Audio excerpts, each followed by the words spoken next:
Bonjour à tous, c'est Frenzo et vous êtes les bienvenus sur ma chaîne. Aujourd'hui dans cette nouvelle vidéo livresque, je vais vous parler d'un texte culte de la littérature française. Je vais vous parler d'une pièce de théâtre, il s'agit du Malade imaginaire de Molière, alors restez avec moi.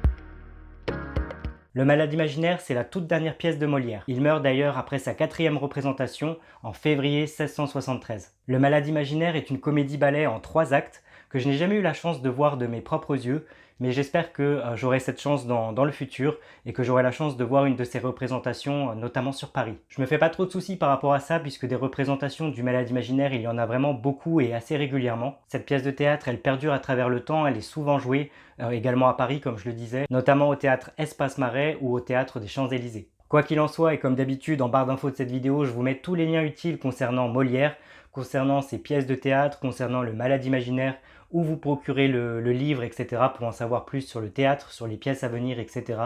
Tout est en barre d'infos, donc si vous voulez en savoir plus, n'hésitez pas à aller faire un petit tour. Mais pour en revenir à notre Molière, à savoir Jean-Baptiste Poquelin, sachez justement qu'il est né à Paris en 1622 et qu'il est mort, si je dis pas de bêtises, à l'âge de 51 ans, comme je le disais en début de cette vidéo, juste après sa 4e représentation du Malade imaginaire. Molière, il est le plus célèbre des comédiens et des dramaturges français, et on peut dire facilement que son œuvre est restée derrière lui durant des siècles, et que tout simplement il reste aujourd'hui un monument de la culture française. On ne compte plus ses pièces de théâtre, il a consacré une grande partie de sa vie à la scène, et beaucoup de ses textes ont été étudiés depuis, que ce soit par les experts de la langue française, les autres artistes ou bien les élèves. Les élèves des écoles qui, comme chaque année, que ce soit au collège ou au lycée, ont à étudier le texte, souvent le même d'ailleurs, celui justement du Malade imaginaire. Comme je le disais justement, le Malade imaginaire est une comédie-ballet en 3 actes, et chacun de ces actes est suivi d'une coupure. Pour être tout à fait exact, on dit un intermède, et cet intermède, il est souvent chanté ou dansé, et a un lien plus ou moins étroit avec le Malade imaginaire, avec le texte de base. Les intermèdes sont pas toujours faciles à comprendre, notamment pour les étudiants,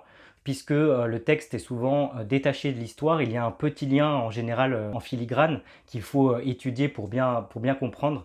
Mais souvent, ouais, ces parties qui sont dansées, qui sont chantées dans le texte sont assez étroites et difficiles à comprendre. Un peu d'ailleurs à l'image de ces 2 prologues, puisque le Malade imaginaire en comporte 2 et qu'ils sont eux aussi un petit peu difficiles à appréhender, et on va en parler dans quelques instants. Le premier prologue est un hommage au roi, tandis que le deuxième évoque plus une plainte ou une complainte qu'autre chose. Quoi qu'il en soit, pour entrer dans le vif du sujet, le Malade imaginaire nous introduit au personnage d'Argan, un bourgeois parfaitement en bonne santé, mais qui se croit atteint de 1000 maux. Il sollicite tout un tas de médecins qu'il paye grassement pour comprendre ce qui lui arrive, pour comprendre de quoi sont faits ces maux, etc. Et comme Argan, ce fameux malade imaginaire, entretient un lien vraiment spécifique et récurrent avec le corps médical, il va vouloir marier sa fille à l'un des médecins, et ainsi de cette façon avoir toujours des médecins près de lui. Mais sa fille Angélique, elle, n'aime nul autre que Cléante, et est bien décidée à le faire comprendre. Tandis que la servante d'Argan, de notre malade imaginaire, qui s'appelle Toinette, essaye tant bien que mal avec sa répartie et son humour de contrecarrer les plans de son maître Argan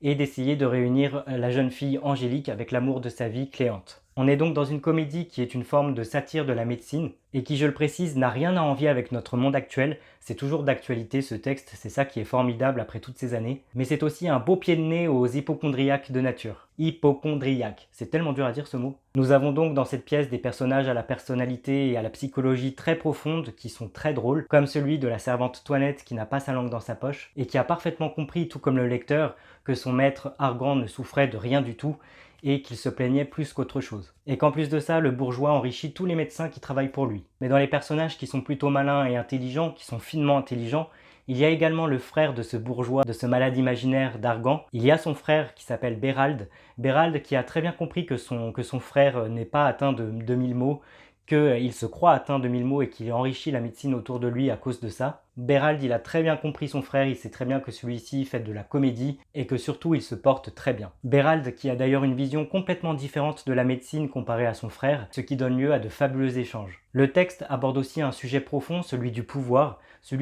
familial et du pouvoir du père envers ses filles, ici avec le personnage d'Argan et de ses filles Angélique et Louison, mais aussi une question de pouvoir avec la belle-mère de cette histoire, à savoir Béline. Une belle-mère totalement égoïste qui se sert de son mari Argan justement pour obtenir un petit peu tout ce qu'elle a envie, disons pour son bien-être personnel. Bref, nous avons tous ces quiproquos, tous ces non-dits, etc. qui animent la pièce et qui donnent vie à des situations vraiment cocasses et drôles. L'intelligence et la fourberie de Toinette, qui se fait également passer pour un médecin à un moment donné dans l'histoire, vers la fin, est vraiment très réussi, vraiment très drôle. L'intelligence et l'humour de Bérald plaît beaucoup également au lecteur. Et finalement, leur finesse, ça permet de révéler certains traits de caractère d'autres personnages, ce qui fait qu'à un moment donné de l'histoire, les masques tombent et on se rend compte de la véritable personnalité de certains personnages, comme la belle-mère justement dont je parlais à l'instant, Béline, qui se dévoile à la toute fin sans cœur et sans amour pour son mari. Mais nous avons aussi le personnage de cette jeune femme, Angélique, qui aime l'amour de sa vie, Cléante, qui est contrainte de devoir épouser un médecin pour plaire à son père qui ne lui laisse justement aucun choix.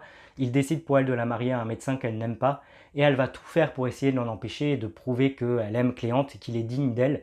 Et malgré tout ça, malgré ce que son père lui fait subir, on a quand même une belle morale à la fin, dans le sens où elle a toujours aimé son père et qu'elle lui pardonne quand même à la fin. Et puis évidemment, en parlant de son père, en parlant de ce fameux malade imaginaire, Argan, on a ce personnage qui est faussement malade, qui se croit atteint de 1000 maux, qui dépense tout son argent auprès du corps médical pour des maux qu'il n'a pas, qui essaye de marier sa fille de force, qui se croit aimé par sa femme alors que c'est une pourriture, et qui peu à peu, au fur et à mesure de l'histoire, va se faire manipuler dans le bon sens par les bonnes personnes et comprendre petit à petit les personnes qui valent le coup dans sa vie, qui lui sont chères, et celles qui ne valent pas le coup tout simplement. Même si à la toute fin du texte, il en reste pas moins quand même un homme très naïf. Il est facilement manipulable, ce personnage du malade imaginaire, mais malgré tout, il prend les bonnes décisions, ça finit plutôt bien. Il accepte que sa fille se marie à l'homme qu'elle aime, et il prend ses distances par rapport à Béline, ce qui est plutôt pas mal. Mais encore une fois, c'est un personnage vraiment extrêmement naïf, extrêmement modulable, ce qui fait la drôlerie de la pièce, justement, c'est pour ça qu'on aime le malade imaginaire. Et si j'insiste sur le fait que ce personnage est naïf, c'est qu'à la toute fin de l'histoire, et c'est là le plus drôle, et c'est ce qui vient un petit peu clôturer cette histoire sur les chapeaux de roue, c'est que son frère justement lui indique que il a cherché toute sa vie le médecin parfait pour pouvoir guérir tous ses maux, et il lui dit que tout simplement la solution à ses problèmes, c'est de devenir médecin lui-même. Lui qui a toujours recherché les médecins pour pouvoir être soigné, qui n'a jamais obtenu satisfaction dans ses recherches et dans ses médicaments, etc. Eh ben, son frère lui dit que pour aller mieux, autant être médecin lui-même, de se former et de pouvoir répondre à ses propres problèmes. Chose que notre malade imaginaire va donc faire, ce qui rend la fin du texte très drôle et très jouissif et ironique à la fois. Bref, tout ceci nous apporte une bonne conclusion à cette pièce, avec toujours ce côté humoristique qui prend le dessus jusqu'au dernier moment. Ma conclusion, Le Malade imaginaire de Molière est une pièce culte du théâtre français. Elle est une véritable satire des personnes de la société, que ce soit à l'époque ou encore aujourd'hui, notamment, comme je le disais, des médecins et des personnes qui sont hypocondriaques. C'est une pièce vraiment intelligente et toujours d'actualité, même si je dois reconnaître que sa lecture n'est pas toujours facile, puisqu'elle utilise un français qui est un petit peu daté, des expressions, des mots qui n'existent plus aujourd'hui. Heureusement, dans les textes actuels, nous avons des référencements de mots, ce qui fait qu'en bas du texte, nous pouvons nous référer à ce qui est dit. On peut comprendre la pièce grâce à tous les petits astérix qui nous renvoient à des mots qu'on ne comprendrait pas. C'est un peu long à lire et je pense que ça l'est d'autant plus quand on est une jeune personne. En effet, si en tant qu'adulte, j'ai passé un très bon moment de lecture et je me suis régalé à lire cette pièce, je suis quand même forcé de reconnaître que pour un étudiant ou une jeune personne, c'est peut-être pas un texte approprié, même si je risque d'en fâcher certains en disant ça. Parce qu'on va pas se mentir, la multitude de mots qui n'existent pas aujourd'hui ou qui ont une signification totalement différente, il y en a vraiment beaucoup, et ça sort un petit peu du texte de devoir chercher ce que ça veut dire à chaque fois en bas de page. Et c'est pas forcément facile. Je dis pas que c'est compliqué ou que c'est dramatique, loin de là, mais je peux comprendre que ça puisse rebuter certains jeunes lecteurs qui se lanceraient dans des premières lectures.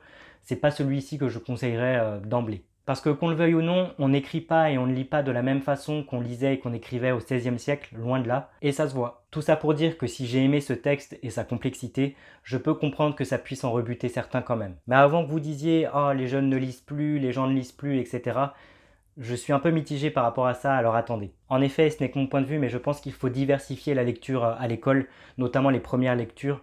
Et je pense que c'est bien d'associer des textes du passé et des textes actuels. On a des chefs-d'œuvre en écriture qui sont d'actualité et on en a d'autres qui sont du passé.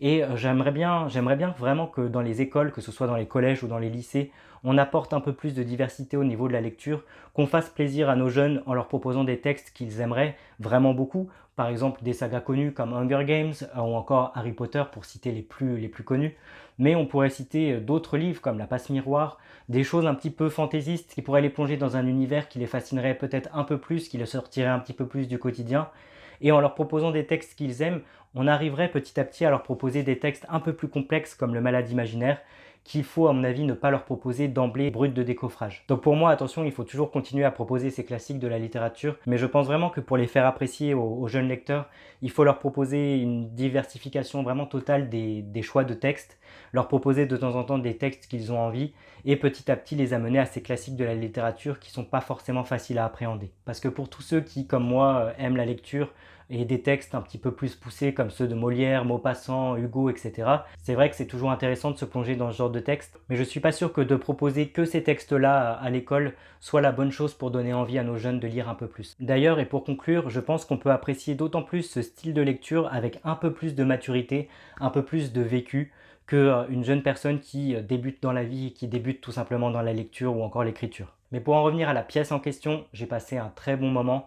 C'est vrai que c'est dur à lire par moments, heureusement on est aidé, mais c'est très drôle, c'est une belle satire de la société, c'est une belle satire des médecins, des personnes qui se croient atteints de 1000 mots, et ça se lit très vite, c'est un texte qui est court, et encore une fois j'ai passé vraiment un très bon moment. La lecture a été complexe à certains moments, mais je m'en suis bien sorti, et j'en ressors satisfait et ravi d'avoir redécouvert ce classique. Et vous alors, est-ce que vous avez déjà lu ou est-ce que vous avez relu ce texte du Malade imaginaire de Molière? Si c'est le cas, n'hésitez pas à me le dire dans un petit commentaire en dessous de cette vidéo, de me dire ce que vous en avez pensé. Si cette vidéo vous a plu, n'hésitez pas à la liker, à la partager et surtout à vous abonner à ma chaîne pour ne pas manquer mes autres critiques littéraires à venir. À ce propos, dans la prochaine vidéo livresque, je vous parlerai du roman La prophétie des abeilles de Bernard Werber. Alors d'ici là, prenez bien soin de vous, je vous dis à très bientôt. Ciao!